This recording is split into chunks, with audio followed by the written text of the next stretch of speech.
جیسا کہ آپ سب جانتے ہیں کہ نیا سال شروع ہو چکا ہے محرم الحرام کے مہینے سے۔ محرم اللہ کا مہینہ ہے، ہجری سال کا پہلا مہینہ، اور یہ حرمت والے مہینوں میں سے سب سے آخری مہینہ ہے، یعنی 3 جو پے در پے مہینے ہیں ان میں سے آخری مہینہ ہے۔ اور وہ پے در پے مہینے ذوالقعدہ، ذوالحجہ اور محرم ہیں، اور رجب الگ سے ہے۔ مہینوں کی گنتی کے بارے میں سورۃ التوبہ میں اللہ سبحانہ وتعالیٰ ارشاد فرماتے ہیں، بے شک مہینوں کی گنتی اللہ کے نزدیک اللہ کی کتاب میں 12 مہینے ہیں۔ جس دن اس نے آسمان اور زمین کو پیدا کیا، یعنی اس دن سے اللہ نے 12 مہینے بنائے۔ منہا اربعۃ حرم، ان میں سے 4 حرمت والے ہیں، اور ان مہینوں میں خاص طور پر اپنی جانوں پر ظلم نہ کرو، اس کا حکم دیا گیا۔ صحیح بخاری میں بھی آتا ہے، ابو بکرہ کی روایت ہے کہ نبی صلی اللہ علیہ وسلم نے فرمایا، زمانہ گھومتا ہوا اپنی اصلی حالت پر آ گیا ہے جس دن اللہ نے آسمانوں اور زمینوں کو پیدا کیا تھا، کیونکہ عربوں نے مہینوں کی گنتی میں بہت کچھ تبدیلیاں کر دی تھی، کبھی کسی سال میں مہینہ بڑھا دیا، کبھی گھٹا دیا، تو وقت اپنی اصل پہ نہیں رہا تھا۔ لیکن جس سال نبی صلی اللہ علیہ وسلم نے حج کیا، اس موقع پر یہ فرمایا کہ یہ حج اپنے اصلی صحیح وقت پر اور صحیح تاریخ کے مطابق ہوا ہے۔ فرمایا، زمانہ گھومتا ہوا اپنی اصلی حالت پر آ گیا ہے جس دن اللہ نے آسمانوں اور زمینوں کو پیدا کیا تھا۔ سال 12 مہینوں کا ہے، جن میں 4 مہینے حرمت والے ہیں، 3 تو مسلسل ہیں، یعنی ذوالقعدہ، ذوالحجہ اور محرم، اور ایک رجب مضر جو جمادہ اور شعبان کے درمیان میں ہے۔ تو یہ 4 مہینے جو ہیں یہ حرمت والے ہیں، اور ان کی حرمت میں سب سے اہم چیز یہ ہے کہ انسان حرام کاموں سے بچے۔ ویسے تو انسان کو پوری زندگی ہی غلط کاموں سے بچنا چاہیے، لیکن اللہ سبحانہ وتعالیٰ نے ہماری یاد دہانی کے لیے، ہمیں شوق دلانے کے لیے بعض مہینوں کو بعض پر فضیلت بخشی ہے، اور پھر ان میں خاص کام کرنے کو کہا ہے، جیسے رمضان میں روزے رکھنے کا حکم ہے، ذوالحجہ میں حج کرنے کا حکم ہے۔ عربوں کے ہاں رجب میں زیادہ تر عمرہ کیا کرتے تھے، لیکن کوئی خاص اس کی ایسی فضیلت تو نہیں ہے۔ اسی طرح یہ جو 4 حرمت والے مہینے ہیں، ان کا جو خاص حکم ہے وہ یہ کہ ان میں اپنی جانوں پر ظلم نہ کرو۔ اپنی جان پہ ظلم کرنا 2 طرح سے ہوتا ہے۔ ایک تو یہ کہ انسان گناہ کے کام کرے۔ جن مہینوں میں نیک کام کرنے کا ثواب بڑھ جاتا ہے، ان مہینوں میں گناہ کرنے کی سزا بھی زیادہ ہوتی ہے اور اس کی ممانعت بھی زیادہ ہوتی ہے۔ تو بطور خاص، کیونکہ اگر سال کے یہ 4 مہینے انسان اچھی طرح پریکٹس کرے تو پھر باقی مہینوں میں بھی اللہ کی حرمتوں کو پامال نہیں کرے گا۔ اور دوسرا یہ کہ انسان کسی دوسرے پر بھی ظلم نہ کرے، کیونکہ جب انسان دوسرے پر ظلم کرتا ہے تو وہ دراصل اپنے اوپر کرتا ہے، جیسا کہ انسان دوسرے کے ساتھ احسان کرتا ہے تو وہ دراصل اپنے اوپر کرتا ہے۔ قرآن مجید میں آتا ہے، ان احسنتم احسنتم لانفسکم، اگر تم نے نیکی کی، احسان کیا تو اپنی جان پر کیا۔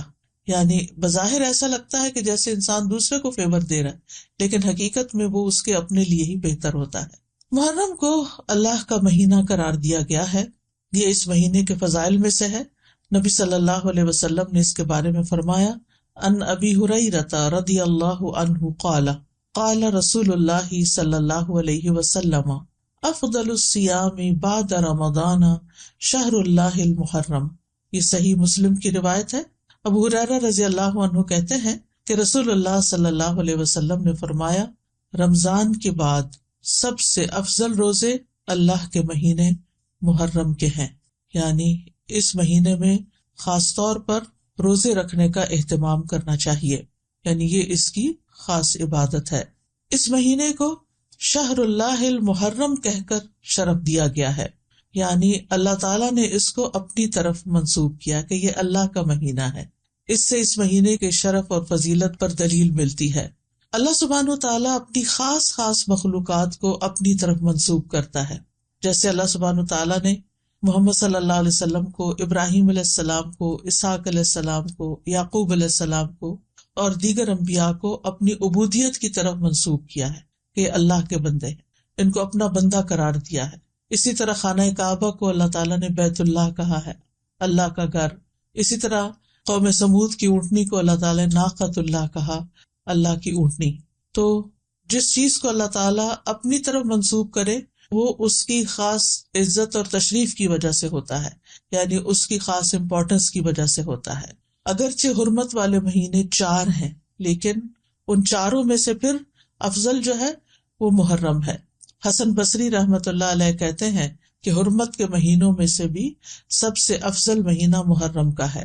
اگر دیکھا جائے تو سال کا آغاز اور اختتام دونوں ہی حرمت والے مہینوں سے ہوتے ہیں۔ حسن بصری کہتے ہیں کہ اللہ نے سال کو حرمت والے مہینے سے شروع کیا، یعنی محرم سے شروع کیا، اور سال کا اختتام بھی حرمت والے مہینے کے ساتھ کیا، یعنی ذوالحجہ کے ساتھ۔ اور پھر اللہ کے نزدیک ہجری سال میں رمضان کے بعد محرم سے زیادہ اور کوئی مہینہ عظمت والا نہیں۔ تو اس سے آپ اندازہ لگا سکتے ہیں کہ اس مہینے کی کتنی فضیلت ہے۔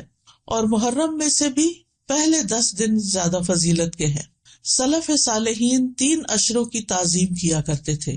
ابو عثمان نہدی رحمہ اللہ کہتے ہیں کہ سلف صالحین 3 اشروں کی تعظیم کرتے تھے: رمضان کے آخری 10 دن، ذوالحجہ کے پہلے 10 دن اور ماہ محرم کے پہلے 10 دن۔ یعنی یہ 3 جیسے دھاکے جن کو کہتے ہیں، یعنی 10 دن پر مشتمل دن، یہ باقی دنوں کی نسبت زیادہ اہمیت کے حامل ہیں۔ حرمت والے مہینوں میں خاص طور پر ظلم کی ممانعت ہے۔ اللہ سبحانہ وتعالیٰ نے ان مہینوں میں جان پر ظلم کرنے سے منع کیا، فرمایا فَلَا تَظْلِمُوا فِيهِنَّ أَنفُسَكُمْ، لہٰذا ان مہینوں میں خاص طور پر اس چیز کا اہتمام کرنا ضروری ہے، یعنی حرمت والے مہینوں میں ظلم کی سنگینی کا ذکر ہے، یعنی اس میں ظلم کرنا، کسی بھی انسان پر، کسی جاندار پر، کسی بھی چیز پر کسی کا بھی حق نہ دینا، یہ زیادہ بڑا گناہ ہے، یعنی دوسرے مہینوں کی نسبت۔ اگرچہ سارا سال ہی منع ہے، ہر حال میں ہی ظلم سنگین ہوتا ہے، لیکن ان مہینوں میں بطور خاص منع کیا گیا ہے۔ پھر ایک اور بات یہ ہے کہ محرم کے مہینے میں خاص عبادت جو ہے وہ روزے رکھنے کی ہے۔ تو اس مہینے میں اللہ کی توفیق سے اگر ممکن ہو تو کثرت سے روزے رکھنا مستحب ہے۔ روزوں کے اعتبار سے رمضان کے بعد سب سے افضل مہینہ ہے۔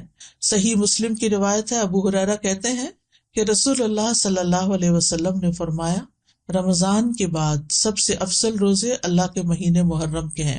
ابن رجب کہتے ہیں کہ یہ حدیث اس معنی میں واضح اور صریح ہے کہ رمضان کے بعد نفلی روزوں میں افضل ترین روزے اللہ کے مہینے محرم کے روزے ہیں، اور یہ سب نفلی روزے ہیں۔ فرض روزوں سے پہلے محرم میں روزے رکھے جاتے تھے، پھر جب فرض روزے رمضان میں ہو گئے تو پھر محرم کے روزے جو ہیں وہ نفلی ہو گئے۔ نبی صلی اللہ علیہ وسلم صرف شعبان میں کثرت سے روزے رکھتے تھے۔ عائشہ رضی اللہ تعالیٰ عنہا روایت کرتی ہیں کہ نبی صلی اللہ علیہ وسلم شعبان کے مہینے سے زیادہ کسی اور مہینے میں نفلی روزے نہیں رکھتے تھے، مطلب آپ نے محرم کا سارا مہینہ روزے نہیں رکھے یا شعبان سے زیادہ نہیں رکھے۔ اسی طرح صحیح بخاری کی روایت ہے، ابن عباس کہتے ہیں نبی صلی اللہ علیہ وسلم نے رمضان کے سوا کبھی پورا 1 مہینہ روزے نہیں رکھے۔ تو اگرچہ اس مہینے کے روزے افضل ہیں، لیکن پورا مہینہ رکھنے کی ضرورت نہیں ہے۔ آپ روزے رکھتے حتیٰ کہ کہنے والا کہتا واللہ آپ کبھی افطار نہیں کریں گے، یعنی مسلسل رکھتے چلے جاتے تھے، اور افطار کرتے یعنی چھوڑ دیتے روزے رکھنا حتیٰ کہ کہنے والا کہتا اللہ کی قسم آپ کبھی روزے نہیں رکھیں گے۔ تو اس میں آپ کا جو پیٹرن تھا تسلسل کے ساتھ روزے رکھنے کا، وہ ہمیشہ کے لیے نہیں ہوتا تھا۔ اور یہ کیوں نہیں کیا آپ نے؟ اس لیے نہیں کہ آپ کے اندر طاقت نہیں تھی، اس لیے کہ امت کے لیے مشکل نہ ہو، کیونکہ امت میں بہت سارے لوگ ایسے ہوتے ہیں جو نبی صلی اللہ علیہ وسلم کی ہر بات کو کاپی کرنا چاہتے ہیں، ہر سنت کی پیروی کرنا چاہتے ہیں، تو پھر یہ چیز مشکل ہو جاتی۔ اب سوال یہ پیدا ہوتا ہے کہ نبی صلی اللہ علیہ وسلم محرم کی بجائے شعبان میں کثرت سے روزے کیوں رکھتے تھے؟ علماء کو اس مسئلے میں اشکال ہوا ہے کہ اگر محرم زیادہ افضل ہے تو آپ شعبان میں کیوں زیادہ روزے رکھتے؟ کہ آپ نے صراحت کے ساتھ یہ فرمایا کہ ماہ محرم کے روزے جو ہیں وہ افضل ہیں، تو اس میں بعض علماء یہ کہتے ہیں کہ شاید آپ کو محرم کی فضیلت کا علم زندگی کے آخری ایام میں ہوا، یعنی شروع سے نہیں یہ بات بتائی گئی۔ اور یہ بھی ہو سکتا ہے کہ اس مہینے میں آپ کو کئی عذر پیش آ جاتے تھے جس کی وجہ سے آپ یہ روزے نہیں رکھ سکتے تھے، جیسے سفر ہے یا بیماری کا لاحق ہونا ہے، لیکن چونکہ آپ نے فرما دیا ہے کہ یہ افضل ہے تو بہرحال یہ افضل ہے، یعنی اس مہینے میں روزے رکھنا۔ اور اس مہینے میں سے بھی خاص طور پر 10ویں تاریخ کا روزہ رکھنا۔ جمہور علماء کے نزدیک عاشورہ محرم کا 10واں دن ہے، اور اس دن روزہ رکھنا جو ہے وہ مستحب ہے۔ اور عاشورہ ایک اسلامی نام ہے، جاہلیت میں یہ نام معلوم نہیں تھا، کوئی اسے جانتا نہ تھا، یعنی اس وقت 10 محرم کو عاشورہ نہیں کہتے تھے۔ تو عاشورہ کا روزہ جو ہے یہ مستحب ہے اور اس کی بہت فضیلت ہے۔ صحیح مسلم میں آتا ہے رسول اللہ صلی اللہ علیہ وسلم نے فرمایا، اور یوم عاشورہ کا روزہ میں امید رکھتا ہوں کہ پچھلے سال کے گناہوں کا کفارہ بن جائے گا، پچھلے سال کے گناہوں کا کفارہ بن جائے گا۔ ان یکفر السنۃ التی قبلہ، اب یہ گناہوں میں سے کیا مراد ہے؟ اس کے بارے میں آتا ہے کہ عاشورہ کا روزہ تمام صغیرہ گناہوں کا کفارہ بنتا ہے اور کبیرہ گناہوں میں کمی کا باعث بنتا ہے، یعنی اس میں تخفیف ہوتی۔ کبیرہ گناہوں کا کفارہ نہیں بنتا، مثلا اگر کسی نے کسی کو قتل کر دیا، اللہ نہ کرے، یا اسی طرح کوئی شراب پیتا ہے، یا کوئی زنا کرتا ہے، یا کوئی اور اس طرح کے بڑے بڑے گناہوں کے کام کرتا ہے، اور وہ کہے کہ میں عاشورہ کا روزہ رکھ لوں گا اور میرا سب کچھ معاف ہو جائے گا، تو ایسا نہیں ہے۔ کبیرہ گناہوں پر حدود بھی ہیں، کبیرہ گناہوں پر بعض اوقات کفارہ بھی ہے، توبہ ہے، یعنی ان کا معاملہ الگ ہے۔ لیکن چھوٹے چھوٹے گناہ جو انسان سے ہو جاتے ہیں، کوتاہیاں ہو جاتی ہیں، غفلتیں ہو جاتی ہیں، تو ان کا کفارہ جو ہے وہ 10 محرم کے روزے سے ہوتا ہے، 1 سال کا۔ اور اگر کسی کے اعمال نامے میں صغیرہ گناہ نہ ہو، خوش قسمت ہو، تو پھر اس کے اعمال نامے میں اس روزے کے بدلے نیکیاں لکھ لی جاتی ہیں اور اس کے درجات بلند کر دیے جاتے ہیں۔ اور پھر اگر کسی کا کوئی ایک آدھ کبیرہ گناہ ہو، جیسے والدین کو ستانا ہے یا کوئی اور اس طرح کے کام ہے، یا غیبت کر لی کسی نے، کسی پہ الزام لگا دیا ناسمجھی میں، کچھ ہوتے ہیں جان بوجھ کے کرنا، کچھ ہوتے ہیں کہ ایسی منہ سے بات نکل جاتی، یعنی آپ کا ارادہ نہیں تھا کہ کسی کی آپ برائی کریں، لیکن کسی نے آپ کے سامنے کسی کی شکایت کی تو آپ نے بھی کوئی ساتھ جملہ بول دیا۔ کئی دفعہ ایسے ہوتا ہے نا کہ ہاں وہ تو ہے ہی ایسا، آپ نے تائید کر دی، تو اب بہرحال آپ نے کسی کی برائی تو کر ہی دی۔ تو ہو سکتا ہے کہ کسی کے اعمال نامے میں بہت زیادہ ایسی چیزیں نہ ہوں، خال کبھی کبھار کی ہوئی ہوں، تو پھر امید کی جا سکتی ہے کہ اس کے لیے ان گناہوں سے بھی کفارے کا باعث بنے گا۔ پھر اہل و عیال اور اپنے ماتحت لوگوں کو بھی اس دن روزہ رکھوانا چاہیے، یعنی صرف آپ خود ہی نہ رکھ لیں، اپنے بچوں کو بھی کہیں، گھر میں بھی بتائیں، رشتہ داروں کو بتائیں، اوروں کو بھی قائل کریں۔ یعنی انسان کو چاہیے کہ اپنے اہل و عیال اور جن لوگوں کی ذمہ داری اس پہ عائد ہوتی ہے ان کے بارے میں اس روزے کے حوالے سے خاص خیال رکھیں، سحری کے لیے ان کو جگائیں، ان کو سحری بنا کے دیں، ان کو روزہ رکھنے پر مدد کریں، تو ان کا بھی ثواب آپ کو مل جائے گا۔ ربیہ بنت معوذ رضی اللہ عنہما سے روایت ہے، وہ کہتی ہیں کہ نبی صلی اللہ علیہ وسلم نے عاشورہ کے دن صبح کے وقت انصار کی بستیوں میں یہ پیغام بھیجا کہ جس نے آج روزہ نہ رکھا ہو وہ باقی دن کچھ نہ کھائے، اور جس نے روزہ رکھا ہو وہ روزے سے رہے، یعنی جس نے تو صبح سے کچھ نہیں کھایا وہ اب کچھ نہ کھائے، اور جس نے اگر کچھ کھا بھی لیا باقی دن کا روزہ رکھ لے، یعنی اتنی تاکید ہے۔ ربیہ کہتی ہیں کہ اس حکم کے بعد ہم عاشورہ کا روزہ رکھتی تھیں اور اپنے بچوں کو بھی رکھواتی، نیز انہیں بہلانے کے لیے ہم روئی کے کھلونے بنا دیتی، جب ان میں سے کوئی کھانے کے لیے روتا تو ہم اسے وہ کھلونا دے دیتی، یہاں تک کہ افطار کا وقت آ جاتا، یعنی بہلا پسلا کے بچوں کو بھی روزہ رکھوا دیتی۔ تو اس سے اندازہ کریں کہ اس روزے کی کتنی اہمیت ہے۔ پھر اسی طرح اہل کتاب بھی یہ روزہ رکھا کرتے تھے، یعنی جو مدینہ میں یہودی تھے وہ بھی یہ روزہ رکھتے تھے، تو نبی صلی اللہ علیہ وسلم نے ان کی مخالفت کرتے ہوئے 10ویں کے ساتھ 9ویں کے روزے کو بھی مستحب قرار دیا۔ صحیح مسلم میں ہے، عبداللہ بن عباس کہتے ہیں کہ جب رسول اللہ صلی اللہ علیہ وسلم نے یوم عاشورہ کا روزہ رکھا اور اس دن روزہ رکھنے کا حکم دیا تو صحابہ نے عرض کی، اللہ کے رسول، یہی دن ہے جس کی یہود و نصارہ تعظیم کرتے ہیں، یعنی ان کے نزدیک بھی یہ دن بڑا امپورٹنٹ ہے۔ اس پر رسول اللہ صلی اللہ علیہ وسلم نے فرمایا، جب آئندہ سال ہوگا تو اگر اللہ نے چاہا ہم 9ویں دن کا بھی روزہ رکھیں گے۔ اس کے بعد آئندہ سال نہیں آیا کہ رسول اللہ صلی اللہ علیہ وسلم وفات پا گئے۔ دوسری روایت میں یہ الفاظ ہیں، عبداللہ بن عباس کہتے ہیں کہ رسول اللہ صلی اللہ علیہ وسلم نے فرمایا، اگر میں آئندہ سال تک زندہ رہا تو لازماً 9ویں کا روزہ رکھوں گا۔ ابو بکر کی روایت میں ہے، ابن عباس نے کہا آپ کی مراد عاشورہ کے دن سے تھی، یعنی 10ویں کی بجائے 9ویں کا رکھوں گا، یہ بھی مراد لی گئی، لیکن بہتر یہی ہے کہ وہ 10ویں، کیونکہ اس پر آپ کا قول ہے کہ وہ پورے سال کے گناہوں کا کفارہ ہے، اور اس کے ساتھ 9ویں کا روزہ رکھ لیا جائے تاکہ 2 دن ہو جائیں، اور جو 9 محرم کا روزہ نہ رکھ سکے تو وہ 10ویں کے ساتھ 11ویں کا روزہ رکھ لے، اور اس دفعہ تو جمعرات کو روزہ آ رہا ہے 8 کو شاید، پھر اس کے بعد 9ویں کا آ جائے گا، پھر 10ویں کا آ جائے گا، پھر 11ویں کا آ جائے گا، پھر اس کے بعد شاید منڈے آ جائے، پھر اس کے بعد ایام بیز آ جائے، تو جمعرات سے جمعرات تک پورا عشرہ ہی افضل بن جاتا ہے۔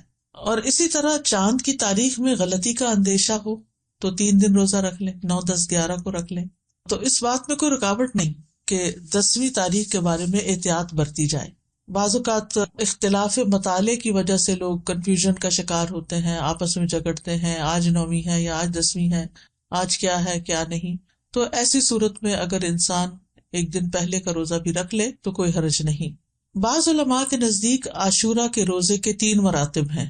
پہلا، 3 دن روزے رکھنا، مرتبہ کا مطلب یہ کہ بلند درجہ ہے، 9ویں، 10ویں اور 11ویں کا روزہ رکھنا، اور اس بارے میں ایک ضعیف روایت بھی بیان کی جاتی ہے، اور بعض سلف صالحین سے بھی وارد ہوا ہے کہ وہ احتیاط کے طور پر ایسا کرتے تھے۔ دوسرا درجہ کیا ہے؟ 9ویں اور 10ویں کا روزہ رکھنا۔ اکثر احادیث اس کی تائید کرتی ہیں اور اسی کے بارے میں سنت وارد ہوئی، جیسے میں نے پہلے حدیث بتائی آپ کو۔ اور تیسرا ہے صرف 10ویں کا روزہ رکھنا، اور ایسا کرنا جائز ہے، مکروہ نہیں ہے، یعنی جن کو اللہ تعالیٰ توفیق دے تو وہ اعلیٰ درجے کا کام کرے، 3 دن روزہ رکھے، 9ویں، 10ویں، 11ویں۔ جو 3 نہیں رکھ سکتے وہ کم از کم 2 دن کا رکھیں، 9ویں، 10ویں کا رکھیں، یا 10ویں، 11ویں کا رکھیں، اور جن کے لیے بہت ہی مشکل ہے وہ کم از کم 10ویں تاریخ کا روزہ ضرور رکھ لیں۔ یہ بات واضح کرنا اس لیے ضروری ہے کہ اگر کوئی 9 اور 10 کا نہیں رکھ سکتا، صرف 10 کا رکھ رہا ہے، تو اس پر نکیر نہ کی جائے، اس کو برا بھلا نہ کہا جائے، یا یہ نہ کہا جائے کہ تم نے غلط کیا۔ یہ غلط نہیں ہے، یہ درجے اور مرتبے ہیں۔ اسی طرح 10 محرم اگر جمعہ یا ہفتہ کو آ رہی ہو تو اس ایک دن کا روزہ رکھنا بھی جائز ہے۔ خالی جمعے کو اکیلا کر کے روزہ رکھنا عام طور پر پسندیدہ نہیں، لیکن اگر محرم کا روزہ اس تاریخ کو آ رہا ہے، عاشورہ کا روزہ، تو پھر جمعے کے دن بھی رکھا جا سکتا ہے۔ پھر اسی طرح اگر فرض روزوں کی قضا باقی ہو، عموماً یہ کہا جاتا ہے نا کہ اگر آپ کے اوپر فرض روزے ہیں تو پہلے وہ پورے کریں پھر نفل پہ آئیں، لیکن اس روزے کی فضیلت کی وجہ سے آپ اس دن کا روزہ رکھ لیں، پھر اس کے بعد باقی قضا پوری کر لیں۔ یعنی فرض کی قضا سے پہلے خاص دن کا نفلی روزہ رکھنا جائز ہے، یہ ہے مسئلہ۔ یعنی اگر کسی نے ابھی فرض پورے نہیں کیے تو نفلی سے محروم نہ رہے۔ یہ روزہ اس لیے رکھنا چاہیے کہ یہ خاص دن کا روزہ ہے، جبکہ رمضان کے روزوں کی قضا کی جو مدت ہے اس میں بہت وسعت ہے، اس کی بریکٹ بڑی ہے۔ بعض علماء کے نزدیک عاشورہ کے روزے کو فرض کی نیت سے رکھا جا سکتا ہے، یعنی قضا بھی رکھی جا سکتی ہے، یعنی 9ویں 10ویں کا اگر وہ قضا کے اس میں رکھ سکتا ہے، لیکن یہ بعض کی رائے ہے، وہ کہتے کہ قضا صحیح ہوگی اور ساتھ ہی 10ویں تاریخ کو روزہ رکھنے کا ثواب بھی ہو جائے گا۔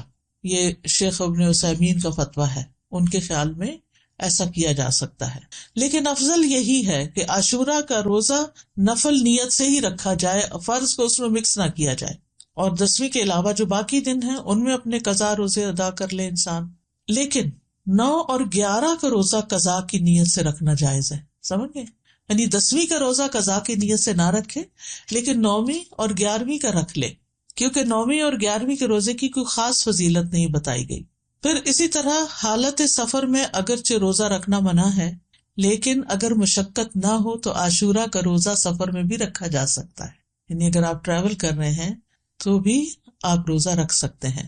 لیکن حائضہ اور نفاس والی عورت کے لیے عاشورہ کا روزہ رکھنا منع ہے، جیسے رمضان کے روزے رکھنا منع ہے۔ رمضان کے روزوں کی قضا ہے لیکن عاشورہ کے روزے کی قضا نہیں ہے، یعنی اگر کسی خاتون سے عاشورہ کا روزہ چھٹ گیا ہے شرعی عذر کی وجہ سے، پیریڈز کی وجہ سے یا نفاس کی وجہ سے، تو ایسی صورت میں اس کو محرم کے کسی اور دن عاشورہ کا روزہ رکھنے کی ضرورت نہیں ہے، محرم کے روزے ویسے ہی افضل ہے تو وہ روزہ رکھ لے۔ ابو موسیٰ سے روایت ہے، وہ کہتے ہیں رسول اللہ صلی اللہ علیہ وسلم نے فرمایا، جب آدمی بیمار ہوتا ہے یا سفر کرتا ہے تو وہ جس قدر عبادات بحالت اقامت اور دوران صحت میں کرتا تھا اس کے لیے وہ سب لکھ دی جاتی ہیں۔ یعنی اگر ایک خاتون ہے ہر سال روزہ رکھتی ہیں عاشورہ کا، لیکن اس سال وہ شرعی عذر کی وجہ سے نہیں رکھ سکتی، تو بعض اوقات پریشان ہونے لگتے ہیں، وہ کمپلینٹ کرنے لگتے ہیں، کیا بنے گا، کیا ہو گیا، یہ کیوں ہو گیا، وہ کیوں ہو گیا۔ نہیں، یہ تو اللہ کی طرف سے ہے عذر، کوئی بھی خاتون خود اپنے ایام تو نہیں شروع کر سکتی، تو ایک فطری طریقہ ہے، اور اس کو اپنے وقت پر ہی جب اللہ کا حکم ہوتا ہے شروع ہونا ہوتا ہے، تو ایسی صورت میں اس کو یہ تسلی رکھنی چاہیے کہ میں نے صحت کی حالت میں جو روزے رکھے ہیں، انشاءاللہ اگر اس دفعہ میں عذر کی وجہ سے نہیں رکھ سکتی تو اللہ تعالیٰ مجھے اس کا بھی اجر دے دے گا۔ اس سے ایک بات یہ پتہ چلتی ہے کہ صحت کی حالت میں انسان کو جتنی نیکیاں ہو سکے کر لینی چاہیے، تاکہ بیماری کے دنوں میں ان کا اجر لکھا جاتا رہے۔ یعنی انسان کو صحت کی حالت میں نیکیوں کا حریص ہونا چاہیے، اپنے معمولات بنانے چاہیے۔ یہ نہیں ہیپیزرلی کبھی کچھ کر لیا کبھی کچھ کر لیا، نہیں۔ جیسے انسان کوشش کر کے جیسے تہجد کی عادت ڈالے، صلاۃ الضحیٰ کی عادت ڈالے، دن میں اذکار کرنے کی عادت ڈالے، اپنی تلاوت کی عادت ڈالے، یعنی ہر روز ایک مخصوص حصہ جو ہے ورد یومی جس کو کہتے ہیں، وہ ہر صورت اپنا ادا کرنے کی کوشش کرے، نمازوں کے بعد کی سنتوں کی پابندی کرے۔ تو پھر اگر وہ بیمار ہو جاتا ہے اور بیٹھ کے نماز پڑھ رہا ہے اور اشاروں سے پڑھ رہا ہے تو انشاءاللہ جو وہ اپنی صحت کے دنوں میں جیسے وہ پڑھا کرتا تھا اس کے مطابق اس کو اجر مل جائے گا۔ تو صحت کو بیماری سے پہلے غنیمت جانے اور اس میں اچھی عادتیں اپنائیں، دینی اعتبار سے بھی سستی نہ کریں کہ انسان اور کاموں میں لگا رہے اور نمازوں کی پرواہ نہ کرے یا عبادات سے غافل رہے اور صرف دنیا کے پیچھے بھاگتا رہے۔ نہیں، عام دنوں میں، صحت کے دنوں میں انسان پابندی کرے تاکہ اس کا اجر محفوظ ہو جائے، کیونکہ اگر کوئی زندہ رہتا ہے تو بڑھاپا تو آنا ہی آنا ہے اور بڑھاپے کی کمزوریاں بھی لاحق ہونی ہے۔ یہ الگ بات ہے کہ کچھ لوگوں کو اللہ سبحانہ وتعالیٰ ایسی توفیق دیتا ہے کہ وہ بڑھاپے میں بھی اپنی عبادت جاری رکھتے ہیں، بلکہ وہ جوانی سے بھی زیادہ اس میں عبادت کرتے ہیں کہ اب فرصت ہو گئی، فراغت ہو گئی، اور یہ اللہ ہی کی توفیق سے ہوتا ہے۔ تو عام دنوں میں جو کی جانے والی عبادت ہے اس کو انسان شوق سے کرے، تو پابندی کے ساتھ کرے، چھوٹی چھوٹی باتوں پر ان چیزوں کو چھوڑ نہ دے۔ عاشورہ کا روزہ پہلے فرض تھا، بعد میں اس کی فرضیت منسوخ ہو گئی تھی، مستحب ہو گیا تھا۔ حضرت عائشہ کہتی ہیں کہ رمضان کے روزے فرض کیے جانے سے پہلے رسول اللہ صلی اللہ علیہ وسلم عاشورہ کے روزے کا حکم دیا کرتے تھے۔ اس کے بعد جب رمضان کا مہینہ فرض کر دیا گیا تو جو چاہتا عاشورہ کے دن روزہ رکھ لیتا اور جو چاہتا نہ رکھتا۔ نبی صلی اللہ علیہ وسلم نے اس دن کو روزہ رکھنے کو پسند کیا، اسی لیے اس کو مستحب کہا جاتا ہے، پسندیدہ کہا جاتا ہے۔ معاویہ بن ابی سفیان کہتے ہیں، میں نے رسول اللہ صلی اللہ علیہ وسلم سے اس دن کے بارے میں سنا، آپ فرما رہے تھے یہ عاشورہ کا دن ہے، اللہ نے تم پر اس کا روزہ فرض نہیں کیا، میں روزے سے ہوں، تم میں سے جو اس کا روزہ رکھنا پسند کرے وہ روزہ رکھے اور جو روزہ نہ رکھنا چاہے وہ نہ رکھے۔ یعنی نفلی روزہ ہے، اس لیے اگر کوئی نہیں رکھنا چاہتا تو میں اس کو پابند نہیں کرتا۔ تو فرض فرض ہے اور نفل نفل ہے، لیکن آپ جانتے ہیں کہ نوافل کے ادا کرنے سے بھی انسان اللہ کی محبت پاتا ہے۔ پھر ایک اور روایت کے مطابق آپ نے اس دن روزہ رکھنے کے بارے میں لوگوں کو اختیار دیا تھا۔ صحیح مسلم میں ہے، عبداللہ ابن عمر رضی اللہ عنہ سے روایت ہے کہ اہل جاہلیت عاشورہ کے دن کا روزہ رکھتے تھے اور رسول اللہ صلی اللہ علیہ وسلم اور مسلمانوں نے بھی رمضان کی فرضیت سے پہلے اس کا روزہ رکھا۔ اس کے بعد رمضان فرض کر دیا گیا تو رسول اللہ صلی اللہ علیہ وسلم نے فرمایا عاشورہ بھی اللہ کے دنوں میں سے ایک دن ہے، جو چاہے اس کا روزہ رکھ لے اور جو چاہے چھوڑ دے۔ لیکن یہ یاد رکھیے کہ عرفہ کا روزہ عاشورہ کے روزے سے افضل ہے۔ ابھی پچھلے مہینے جو عرفہ کا روزہ رکھا گیا تھا، 9 تاریخ کا روزہ، وہ 2 سال کے گناہوں کا کفارہ ہے، جبکہ محرم کا روزہ جو ہے وہ 1 سال کے گناہوں کا کفارہ ہے۔ اس کی حکمت کے بارے میں کہا جاتا ہے کہ 10ویں محرم کا روزہ موسیٰ علیہ السلام کی طرف منسوب ہے اور عرفہ کا روزہ نبی صلی اللہ علیہ وسلم کی طرف منسوب ہے۔ جیسا کہ آپ جانتے ہیں کہ موسیٰ علیہ السلام کو اللہ تعالیٰ نے اس دن فرعون سے نجات دی تھی جب وہ سمندر پار کر آئے تھے بنی اسرائیل کے ساتھ، تو اس کے لیے شکرانے کے طور پر بنی اسرائیل اس کا روزہ رکھا کرتے تھے۔ اور یہ ہماری شریعت کے خصائص میں سے ہے کہ نبی صلی اللہ علیہ وسلم کی طرف جو چیز منسوب ہو، آپ کی برکت کی وجہ سے اس کا اجر زیادہ کر دیا جاتا ہے۔ ویسے بھی اس امت کے اجر باقی امتوں کے مقابلے میں زیادہ ہے۔ اسی طرح کچھ اور وجوہات بھی بتائی گئی ہیں، اور یہ کہا جاتا ہے کہ عرفہ کا دن جو ہے وہ حرمت کے مہینوں میں سے درمیانی مہینے میں، اس سے پہلے بھی حرمت والا مہینہ، اس کے بعد بھی۔ یہ ایک رائے ہے۔ ایک قول یہ ہے کہ 10ویں محرم کو اللہ نے موسیٰ علیہ السلام پر اپنی نعمت کو مکمل کیا، انہیں ان کے دشمن سے نجات دی، اور عرفہ کے دن اللہ نے اپنے رسول محمد صلی اللہ علیہ وسلم پر رسالت مکمل کر کے ان پہ انعام فرمایا۔ الیوم اکملت لکم دینکم واتممت علیکم نعمتی ورضیت لکم الاسلام دینا۔ اور دین میں حاصل ہونے والی مکمل نعمت جسم میں حاصل ہونے والی مکمل نعمت سے زیادہ افضل ہے۔ یعنی بنی اسرائیل کو نعمت ملی تھی جسمانی آزادی کی، جو فرعون نے ان کو غلام بنا رکھا تھا، اور محمد صلی اللہ علیہ وسلم کی امت کو کامل دین ملا اس دن. تو دین جو ہے وہ جسم سے افضل ہے. دینی نعمتیں، روحانی نعمتیں جسمانی نعمتوں سے افضل ہوتی ہیں، لیکن ہم عام طور پر جسمانی نعمتوں کے حصول کے لیے زیادہ کوشش بھی کرتے ہیں اور زیادہ ایکسپرٹیز حاصل کرتے ہیں. پھر اسی طرح اس مہینے کے روزے ہوں یا عرفہ کا روزہ ہو یا رمضان کا روزہ ہو، روزوں کے اپنے جسمانی اور نفسیاتی فوائد ہیں، اور بعض اوقات انسان کی عقل سے باہر ہے. کوشش ہمیں یہی کرنی چاہیے کہ کوئی مہینہ ایسا نہ گزرے کہ جس میں ہم کم از کم ایک روزہ نہ رکھیں یا 3 دن کے روزے نہ رکھیں، کیونکہ ہر مہینے میں 3 دن کے روزے جو ہیں وہ سینے کا وحر دور کرتے ہیں. عمرو بن شرحبیل سے سنن نسائی کی روایت ہے، نبی صلی اللہ علیہ وسلم سے کہا گیا کہ ایک آدمی ہمیشہ روزے رکھتا ہے. آپ نے فرمایا کاش وہ کبھی کھانا نہ کھاتا اور مر جاتا. یعنی پسند نہیں کیا نا آپ نے اس بات.